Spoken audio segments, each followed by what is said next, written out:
दोस्तों मारी गुज्जोनी मौज चेनल में आपનું સ્વાગત છે। આજના વિડીયોમાં આપણે વાત કરવા જઈ રહ્યા છીએ કે શિલ્પા ભાભી આજે દશામાનું વ્રત કર્યું છે, કેવા તૈયાર થયા, દશામાની સ્થાપના કેવી કરી। અને દોસ્તો આજે તો દશામાની સરસ મજાની મોટી લાંબી આરતી ગયા। પૂનમ ભાભીને તો મોટી આરતી આવડે છે।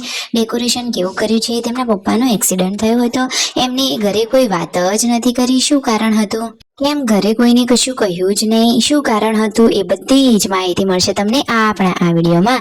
મારી ચેનલ ઉપર નવા હોય તો ચેનલને ફટાફટ લાઈક શેર અને સબસ્ક્રાઇબ કરી દો। Full video in life of Thakor channel દોસ્તો ફૂલ વિડીયોની લિંક ડિસ્ક્રિપ્શનમાં મૂકેલી છે, ત્યાં જઈ તમે આખો વિડીયો વોચ કરી શકો છો। આવી ટૂંકી ટચોકડી લાઈવ લેટેસ્ટ ટ્રેન્ડિંગ માહિતી મેળવવા માટે કરી દો મારી ચેનલને ફટાફટ સબસ્ક્રાઇબ।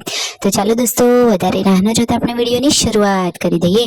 તમે વિડીયોમાં લાઈવ જુઓ કે બધા જ લોકો અહીંયા દશામાના ગુણગાન ગાવા માટે આવી પહોંચ્યા છે અને સરસ મજાના બધા જ લોકો તૈયાર પણ થઈ ગયા છે।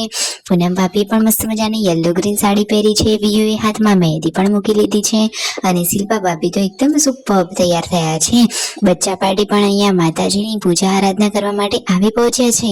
જેન્સુ અને વિયુના હાથમાં મહેંદી કેટલી સરસ લાગી રહી છે, બંને બહેનો એકદમ ક્યુટ છે। તો ફાઇનલી દોસ્તો બધા જ લોકો અહીંયા જુઓ પૂજા પ્રાર્થના કરવા માટે બેસી ગયા છે।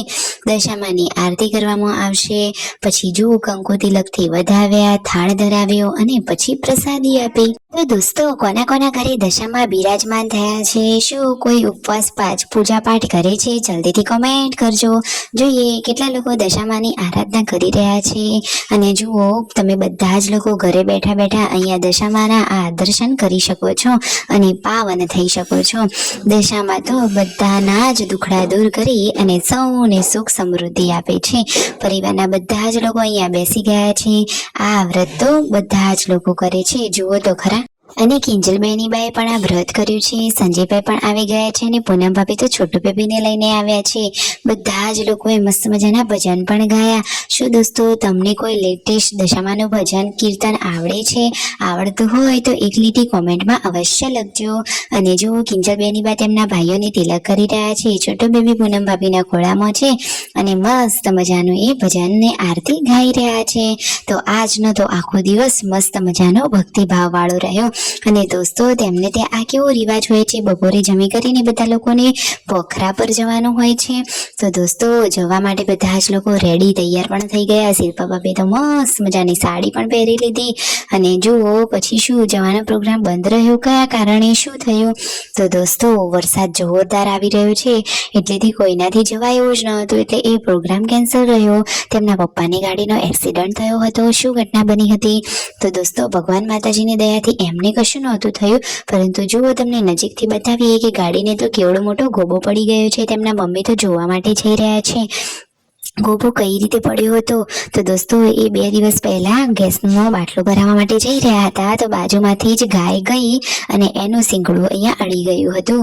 તો જુઓ તો ખરા કે ગાડીને કેવો ગોબો પડી ગયો છે, ગાડીનો તો આખો શો બગડી ગયો। પરંતુ દોસ્તો વાંધો નહીં, એને તો પેલા એરથી ખેંચાવી લેવામાં આવશે તો ફટોફટ ઠીક થઈ જશે એવું સંજયભાઈ કહી રહ્યા છે।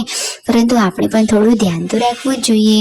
સંજયભાઈ એવું કહ્યું, તેમના પપ્પા કહે મેં ધ્યાન તો રાખ્યું જ ખરું, પરંતુ આ તો અચાનક આવું બની ગયું। થાર ગાડી તો ચક્કાચક બ્લેક ઘોડો રેડી છે। સાંજે પણ બધા લોકો દશામાની આરતીમાં આવી પહોંચ્યા છે। જો લાઈટ જતી રહી છે પરંતુ ભક્તોની ભીડમાં જરાય કમી નથી। આજે તો બચ્ચા પાર્ટી પણ મસ્ત મજાના રેડી થઈને અહીંયા ભક્તિભાવમાં જોડાઈ ગયા છે।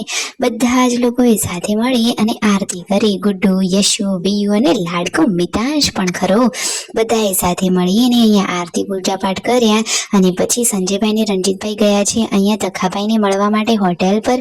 શું કોઈક નવું પ્લાનિંગ આયોજન કરી રહ્યા છે? તો હવે સંઘ આવવાના છે, તો પછી કેમ્પનું આયોજન કરવા માટે અહીંયા મીટિંગ કરી છે। આવતી માહિતી નેક્સ્ટ વિડીયોમાં। સબસ્ક્રાઇબ।